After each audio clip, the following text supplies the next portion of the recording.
Hey everyone, welcome back to another Analyzing Roys. Today we're going to be taking a look at Goblin, who I believe is the number 3 ranked Roy at the moment. And you'll notice that he has a lot more of a controlled / patient playstyle compared to Cola, who we took a look at last time.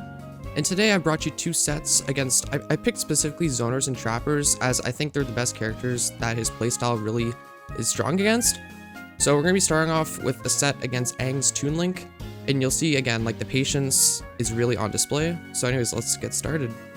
I also want to mention too, I'm going to be moving a little bit faster this time around because a lot of stuff that Goblin does is similar to what Cola does in terms of like taking space. So I'm mostly just going to highlight his more like passive strengths. So I'm going to go through his games a lot quicker than Cola, so probably be a little bit shorter this time around. Ooh, has the bomb. Needs to get rid of it. Alright, just gonna shield it though. Good uppy on that one. Very patient in these scramble situations with shields. Especially against Toon Link, a lot of the times uppy is a very good tool. And Goblin really just content to stay in shield and play the situation slowly and very methodically. Alright, good making his way out of the corner slow. And gonna shield that up smash. Gets only sour down tilt, but again, every time Aang swings, Goblin just finding these punishes. Especially on situations like that there. And yeah, that's gonna be it. That's something that Goblin's really good at in this situation. Aang, like this F tilt here that Aang does is trying to cover like some aggressive like landing nair or landing option or just a dash in. Goblin gonna be a lot more patient in the situation, gonna just shield and gonna get this whiff punish, and then that in turn leads to the kill. So just really good awareness there. Gonna get that whiff punish, and game 1 easily going to Goblin here. Alright, Aang counterpicking a town though for game 2. Bit of a risky choice here, but I guess he's going for the space. But again, he's gonna have to watch that he doesn't die early on the side blast zones. Now, I don't remember exactly the set count here. I have watched this set, but it was kind of when it happened like a year ago. So I don't exactly remember everything. So I think it's like 3-1 or something. I don't think it's a 3-0. But definitely interesting counterpick. Not sure if he's going to continue that if he loses game 2. Alright, just gonna respect the recovery, realizing that he can't go off stage there, and that was good awareness there. So on this play here, he's just gonna be very patient, realizing that he can't punish that arrow or that Zair. So he's just gonna shield, catches the aggressive dash attack, and gonna get a solid punish here. So definitely really keen on not overextending on any of these opportunities, and gonna get rewarded, and gonna take the first stock here. Alright, but he's just really playing this slow in terms of just avoiding these projectiles or shielding them and just really waiting for Aang to swing and punishing him accordingly. Alright, again, gets a slow fall in there. Just taking the space, shielding, not really taking any unnecessary damage. Just really slowly and methodically opening up this Toon Link. And so far, Aang with very little answers to really just this patience. 180 on Goblin, and still no stock for Aang. Well, yeah, that'll be it though. Whiffed uppy, gonna get down smashed. Little too hasty on that one. Goblin does love his uppies. Alright, ledge trap scenario. Gonna just play it safe with shields. Gonna just swing slowly, and good conversion off that bomb trade. Again, just getting rewarded for this patience. Alright, good trade using the forward air to get rid of the boomerang, and gonna get him off stage as a result. Playing it slow. Gonna catch the roll with the nair. Oh, that was an awkward situation there, but making it alive. Alright, all these weak hits though adding up. Gonna be living as well. Another stock nearly at 150. Goblin really making longevity out of these stocks. Alright, but look at how content he is just to hold shield. Good spot dodge there. Just really countering all this pressure very methodically. And really yet to drop any bad stocks. Alright, Aang really slowing it down here though. A lot more careful around his shield, using more distance attacks. Really not letting Goblin get any of these uppies. And that's a lot of damage though. Over 80 unanswered, but Goblin finally making his way back with that sour forward air. But this one, really close though.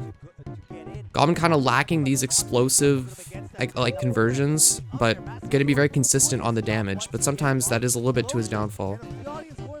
I mean, granted, this is also like a slower matchup than the ones that we went over last time, so like understandably he is playing more slow. But even when Cola plays these matchups, he's a lot more like in your face, a lot more like frame data, like I'm just gonna hit you over and over again and just force you to do some kind of mistake. Not really waiting for the mistake to happen, But then again, sometimes Cola misses some punishes where he could be hitting him, but because he's just attacking first, he's not really reacting to what his opponent's doing. Wow, that was a crazy conversion. Not gonna do it though. Lives again really high. I'm really surprised that up he didn't kill. That was a really good conversion for Aang, but Goblin's still living. Sour Spot could have converted, but not quite, and he's gonna die to that downer. That was such an unfortunate situation there. This is gonna bring it to 1-1 going into game 3. Alright, what's gonna be the counter pick? Goblin definitely needing to get a little bit more out of some of these hits, kind of letting Aang land a little bit too safely. It's good that he's being careful, but you don't want to give him too much space, right? Obviously. See what he does here. So gonna go to Battlefield rather. Gonna start off with a quick grab. Lots of damage, 50%. On the ledge, goes a little too aggressive though, but still just gonna get the nair. Alright, back on ledge. We'll see how he deals with it. Going a little bit more aggressive, but gonna get hit with the bomb. Aang's still very dangerous situation here. Looking for the roll punish possibly, but just playing a little bit too passive, but gonna get the jab back here on that platform. Alright, going under the boomerang though, great forward air. And counter, not gonna be it because of that bomb. Very fortunate for Aang there. Alright, great patience though. So this is actually a really, really good play from Goblin here. This is a very like Goblin thing to do. So you'll see on this pressure here, he goes up to try and cover the space. Aang shielding here, expecting Goblin to just buffer drop through forward air. So he tried to parry it, but parry gonna get caught with the delayed down tilt. So definitely shifting around those timings, being very methodical once again with all his pressure. And so far, just working out really well for him. Ooh, great whiff punish there on that forward air by Aang. That was super clean. Alright, just really taking his time, even with the lead. Goblin just solid like 40 seconds here of just kind of working around Aang's options, but eventually gonna find his way in with that sour up air. So Goblin just really taking his time, not taking any like unnecessary stocks or any unnecessary damage. And again, the methodical play, just a running theme in his playstyle, especially against these zoners. Really solid game 3, so Goblin gonna take the lead 2-1. Alright, just gonna run it to PS2. Kind of give him a good balance of space, and also the blast ones aren't too crazy, so I understand this counter pick. Yeah, it's good when you have a lead to force zoners to approach, because zoners generally don't have good approach options. So if you're able to get a lead early on like Goblin is doing, and then just really slow the pace down, kind of turning the tables on the zoning, it's really good. Look at him shielding just around these options. Again, another up smash gonna get shielded. Same punish as last time, down tilt. Goblin just really content to let Aang swing first. Look again here. Gets the drop shield jab. Good DI by Aang. But again, like Goblin just coming out on top in all these situations. Oh, that was such a good neutral B. Covering so much space. Ooh, weird windbox. Alright, good up B. Trademark Goblin up B. Coming in 20% every time you up B's like that. Alright, Sour Spot's coming in. Will this be it? He has the bomb, so no. But another Sour Spot forwarder gonna steal that stock. And guess Goblin not trusting going for the counter, but either way, couldn't work out. Alright, good patience on the shield, doing a couple of jumps around before striking. Goblin just really mixing up his timings, and it's been very difficult for Aang to really get a hold on those timings. Often drop shield early or just really taking a lot of damage on every interaction. And look at this again, 193. That can barely take it cross stage, but again, Goblin with the longevity on all these stocks, just making it really difficult for Aang to seal these out. I think like every stock of this set so far has been like plus 140. Just super solid, just like classic swordplay. It's fantastic so far from Goblin, and yeah, that's going to be the set off that up air. Just super good display of patience throughout that entire set. Just really mastering the movement around the projectiles, and really using shield to just break up Aang's tempo. So that's a really, really good showing of how to beat zoners as Roy, with that more like slow playstyle. So already starting off really slow, just kind of dash dancing, just establishing the space, just letting T really choose first in a lot of these situations. Alright, gonna catch the air dodge though. Alright, good grab. Chance to start some pressure, but T with a smart trampoline to get out of it. Oh, wow. Ouch. That's an early stock. 85. That was a good Z-drop setup from T, though. Definitely, when you're in the corner and you have a low shield against Pac Man, it is very tough to get out of that. And this is a tough matchup to be behind in, because T can now slow the game to a crawl. Or not. Still going in on Goblin. But T does have the opportunity to kind of control the tempo of this game with that lead. Great grab, though. Goblin choosing right in a lot of these shield pressure scenarios. Just really good awareness of when his opponent's going to want a shield, and he'll have a grab perfectly placed every single time. Alright, but not going to follow through there. Definitely could have gone for some kind of frame trap. I'll just back it up here. I'm not going to do this too much, but he gets his jab at the corner here. Yeah, so he gets it there, and you'll see, so something Cole would do a lot, so like that forward air miss, but he'll go for a frame trap, so he'll go for another forward air. So Goblin kind of just not really taking advantage of this situation here and just going to jump back and he's just going to respect T, which is definitely something you want to be pushing in terms of advantage. All right, messing up the fast fall there, but going to get the side B regardless. T rolling right into him. Goblin's really building up this damage. Great patience, gonna wait for that downer, taking that good trade. And really just methodical right now. Look at all this damage. 80% onto T, and that's gonna be it. Side beyond the neutral getup. Great recognition there. That whole stock was super, super clean. Just waiting for these options, punishing accordingly. And so far, just really adapting really well. Alright, just waits there, gets the F tilt. Just really, if Goblin can force T to move first and kind of adjust from that burst range first, it's just super good. Goblin just finding his way in. Oh, that's gonna sweet spot. Definitely T DIing in there, definitely could have DI'd out. Like that first hit was super weird. Although this is actually such a good side B up because it kind of put him back in that range where he could finish it. So definitely if he would have just side B normal, would have hit him out. So that actually was a very, very good side B up from Goblin. Oh, that was so good. Yeah, this is definitely a Goblin thing here. So just shielding, letting T commit first with that forward air, and then just dashes back, baits the option, then just grabs him. So super good there. Goblin just really, really on all these punishes. All right, sitting in shields against the Hydrant. Just taking his time. T boxing out that Hydrant. But Goblin, like, look at how little he's swinging during all these interactions here. Just really waiting for T and gonna get the down tilt. T finally breaking the silence, but gonna get hit by that down tilt. All right, patience once again.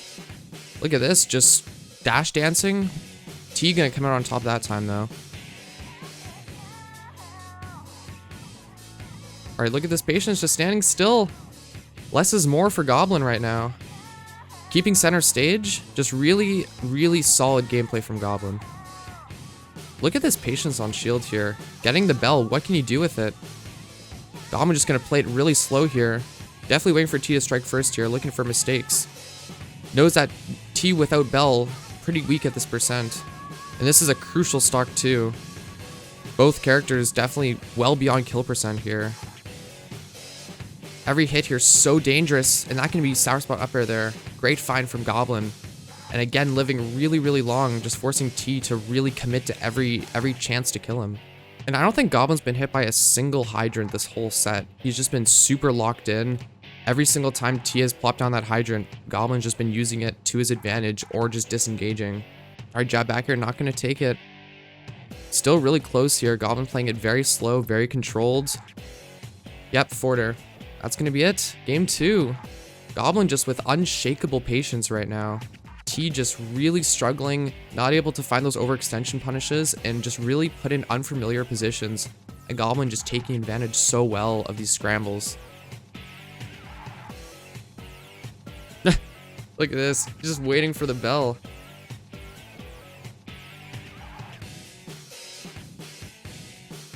Now this situation here though, like I think this is going a bit too far. So you'll see here, when he's in the corner, he has stage control here. He's just gonna hold shield and let T just stay outside of his burst range. And T just gonna run up spot dodge here, but Goblin kind of lets all of this slide here and he lets him just take stage. So this is like, it's a little bit like too passive. So Goblin definitely sometimes like, you really have to draw the line at where you're just letting your opponent kind of like walk around you. So definitely like that passiveness can get a little bit like too much sometimes. All right, Parry not going to seal it there though, missing the jab back air. But Goblin just creating so much opportunities for himself. And he can really afford to make those mistakes and miss those catches because he's just winning neutral simply more than T. And I mean, at the end of the day, if you're not getting hit, even if you're not making the most out of your hits, you're still winning, right? And T just at a loss here, just not really able to deal with Goblin simply just standing there. Goblin staying out of range of Bell and Hydrant, and T with just really no answers. Goblin, look at this patience. He's just shielding. He's just standing. I can't believe this. He's just not getting hit by Bell. And look, when he finally finds his hit, look, just 35 just like that.